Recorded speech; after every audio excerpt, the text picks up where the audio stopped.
So yesterday I was playing some Vigor. I was in an encounter. I hadn't done one in a few days. Haven't been doing well in encounters lately, to be honest with you. And I was in the perfect sniping position in front of the crate. Or so I thought. And then this player, and I can tell just by the way this player was moving around, they were way better than me. They somehow saw me from the distance, and we got into a shootout. I didn't make it, right? So I messaged a person on Xbox. I was like, man, you know I was there the whole time, yada, yada, yada. You know, because sometimes I'll add somebody if they do really well, you know, because I'm just trying to, like, build friendships on Xbox, right? And this person started messaging me back. We were messaging back and forth. And we were talking, and then I found out that they were streaming on Twitch. You know, so I went into the Twitch stream. We commented back and forth a little bit. And then I thought about it later, and I realized my death was caught on Twitch. So today what I'm going to do is I'm going to watch back that encounter, and I'm going to watch and react to my own death on Twitch. So go ahead and stick around. Let's see if we can both learn something. Okay, yeah, my killer is on the far left. Number 3 there. And I remember I was going through all the people, and he was a level 50. I'm a level 22 currently.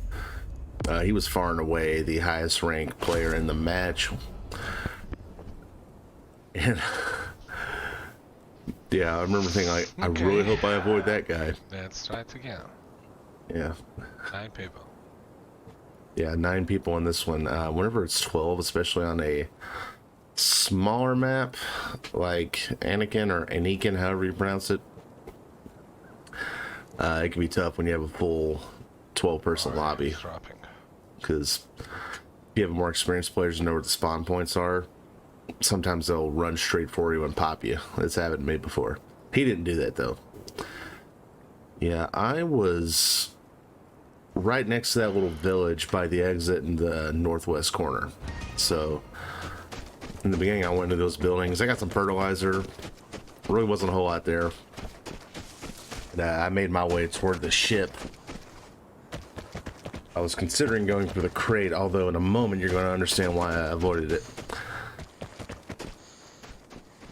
And see, when he first came in my field of view, he was doing a lot of jumping like he was there. And I noticed a lot of people do that. And I asked him why he did, and he said it helps you to peek over obstacles and things like that. But if someone sees you, then they won't have much of a chance to shoot you because you'll be dropping right back down. One negative to this, number 1, it does drop stamina quicker, obviously. And also you cannot aim down sights while midair, but after a recent update, he said you do drop down quicker.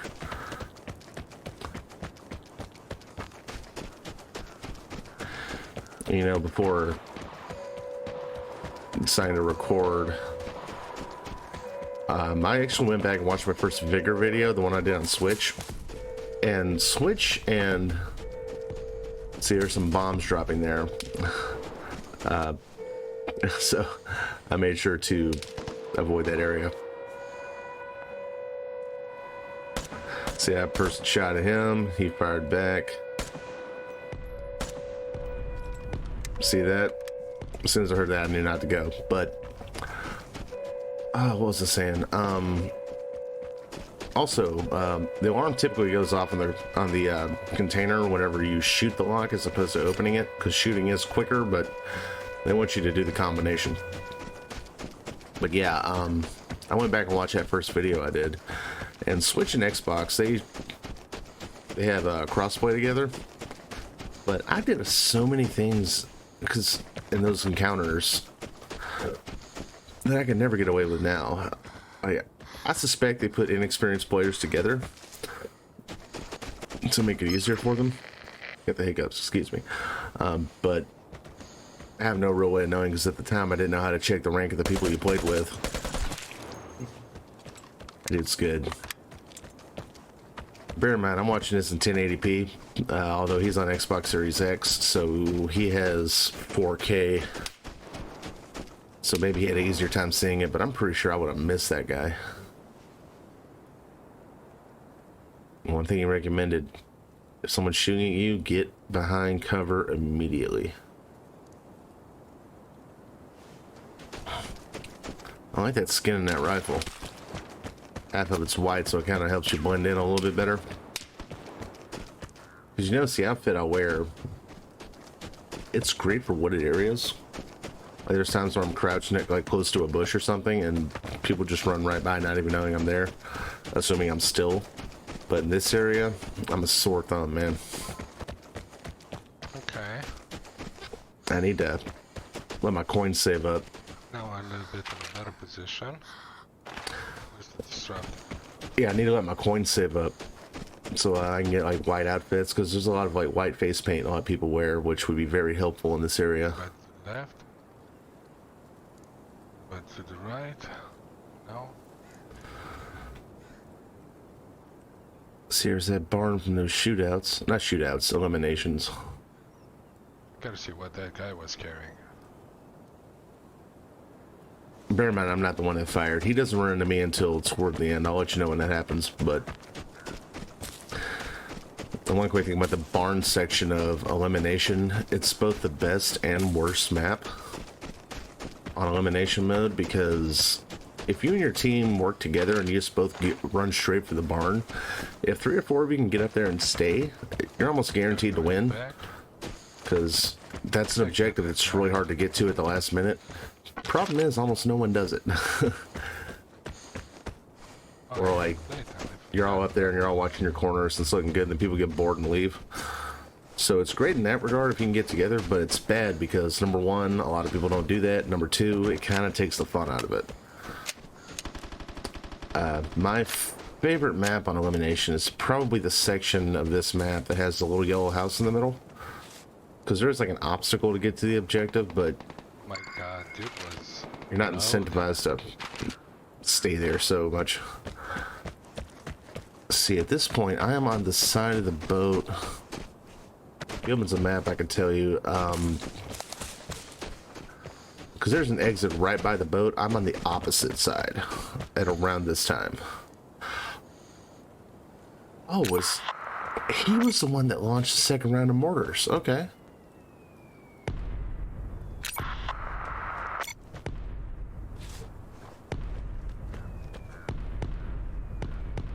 That's smart if you want to... Okay, someone's shooting at him, it sounds like. Okay, that's really smart. If you want to go to an area without being bothered, just drop a bunch of mortar strikes. Or maybe he's not going to that area.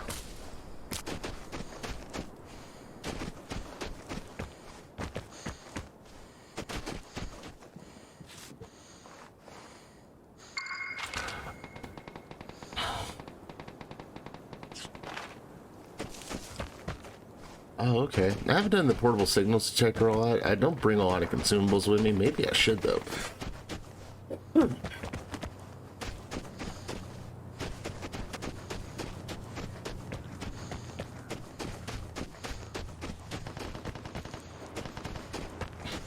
Okay, got some wire there. Yeah, wire and metal parts, man. That's one thing you don't get a lot from shootout and elimination crates. You do sometimes, but if you really want to get it, you got to go to encounters. And one thing that's happened to me lately on encounters, like for a while, there were people just bankrolling like the crate and the loot just to maximize it as much as possible. There aren't that many people spending crowns on it anymore. Which I have no right to complain, because I do not spend crowns. The only thing I spent crowns on was that hockey mask, and I just did that because I played this game so much that I figured I should pay something just so the developers can make a little revenue. I'm hearing birds, so makes me think there was an exit camper somewhere, but I don't hear any gunshots, so. Okay, so he just loaded this place up. See, that's what I hate. You can't crawl on your stomach that much, like at an angle. Yeah, he lit that place up with mortar strikes, so meaning that's probably cleared out unless someone is in the barn. And again, I hate that barn so much. Not because of encounters, though.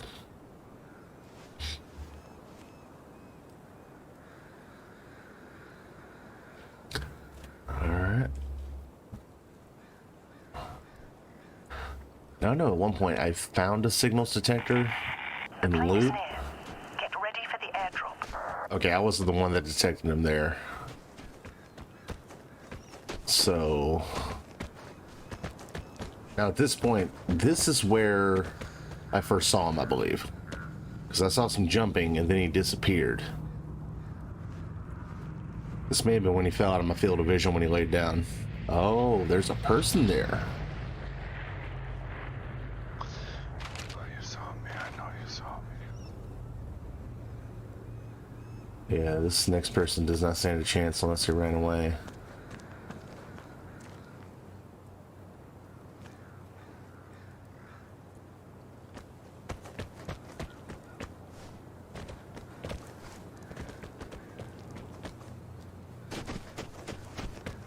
Okay. I think that was a person. I think we see that person later, or I did. I don't know if he wound up seeing them. And I'll explain what that person did later. If it's the one I'm thinking of. No, it's not. Okay.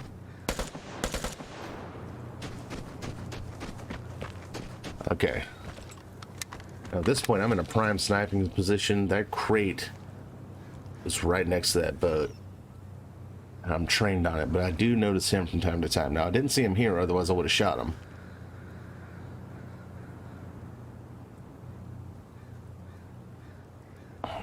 See, once again, hide under cover. And just let the camera reveal the person without you being visible. Okay, wait. Okay.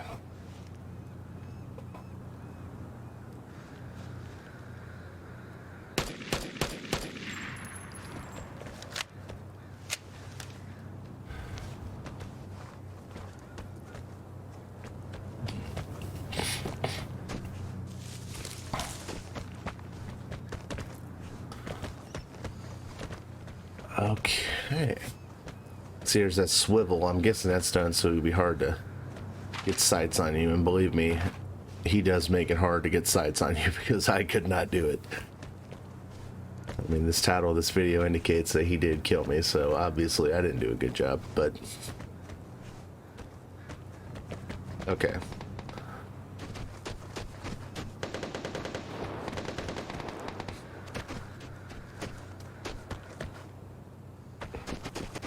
You see, I lost sight of him around this point. And I heard the gunshots. I was thinking maybe he was in a shootout, but that was not him. Those gunshots were from somewhere else.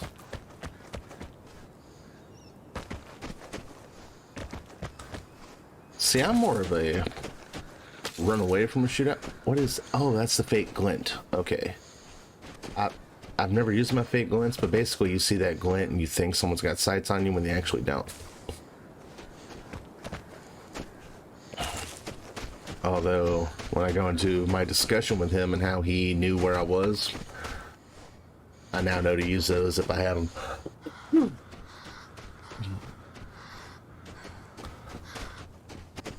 See, at this point I was thinking maybe he ran away or something, but then around this point...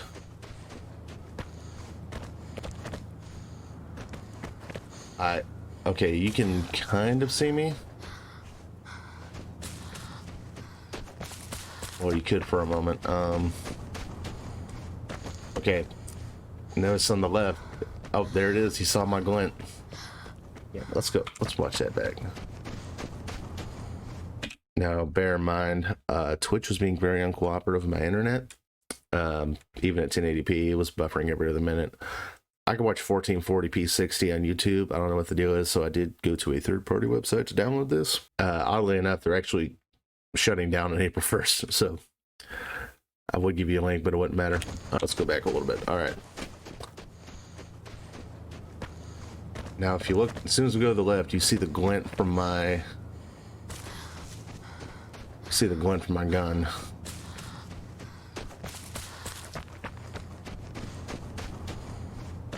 Go left, and there it is. Shit. Let's rewind that once again. I'll point out where I am. All right, I am right here. One thing I learned from him when we were talking afterward, even if you're not aiming down sights, if you have a scoped gun equipped, the glint will be visible if someone looks at you. Moving on.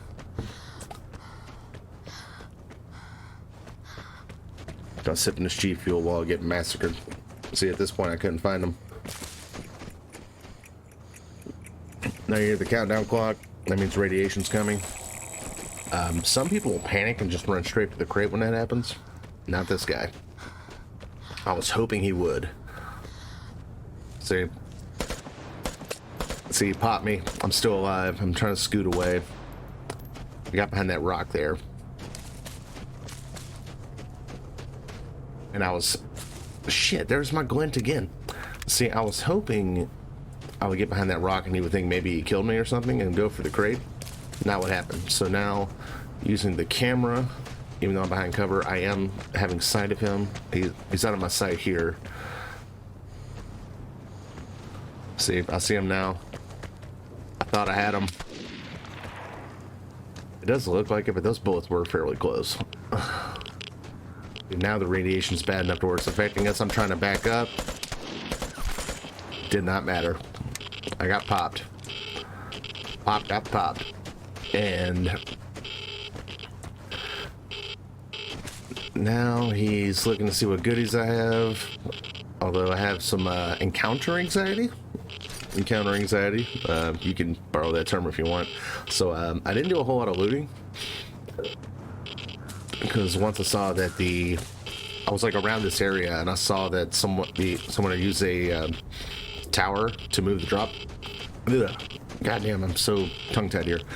Use a tower to move the airdrop point. I'm like, well, hell, I'm right here. Maybe it'll land on this side. And sure enough, it did. Now there's a pro move. I'm not good enough to like wiggle like that without... See, it's booby trap. Instead of trying to disarm it, just run away, let it blow up.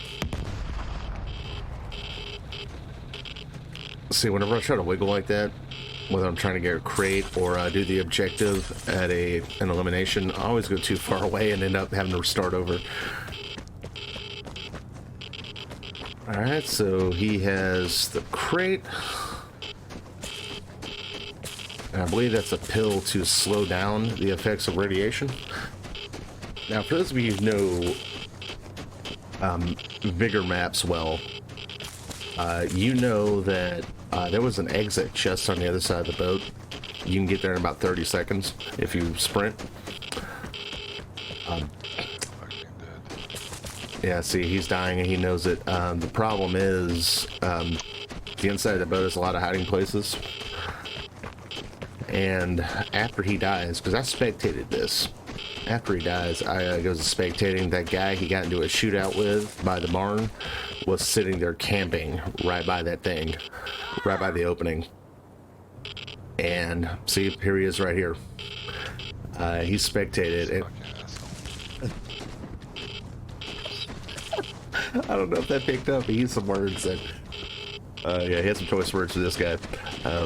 He spectated for so long, even though he's right by the exit, he still didn't make it. Not spectated, even though he camped for so long, he's right by the exit and he still didn't make it. Because the exit is in sight.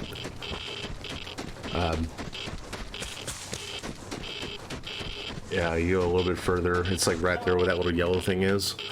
I don't know why I'm pointing, like you're not even looking at the... DJ Killer, okay. You deserved it. He deserved it, yeah. You freaking totally deserved it. Freaking totally deserved it. So, yeah, I learned some things from him. He's a great dude. Please go, I think it's pronounced MarrBac or MarrBac. Please follow him on Twitch. Really cool dude, really fun to chat with. I don't recall where in Europe he said he was from, but he currently lives in South Carolina. He's all about the sweet tea and Mexican Coke. And if you never had a Mexican Coke, assuming you're not a diabetic, totally give it a shot. It's great. But yeah, he's a really cool dude. Very forthcoming with advice. If you're a new Vigor player like me, I'm still quasi-new, by all means, give him a follow on Twitch. He'll answer any questions you have. Really nice guy. So that's all for today's episode of Pop's Arcade, and I'll see you tomorrow.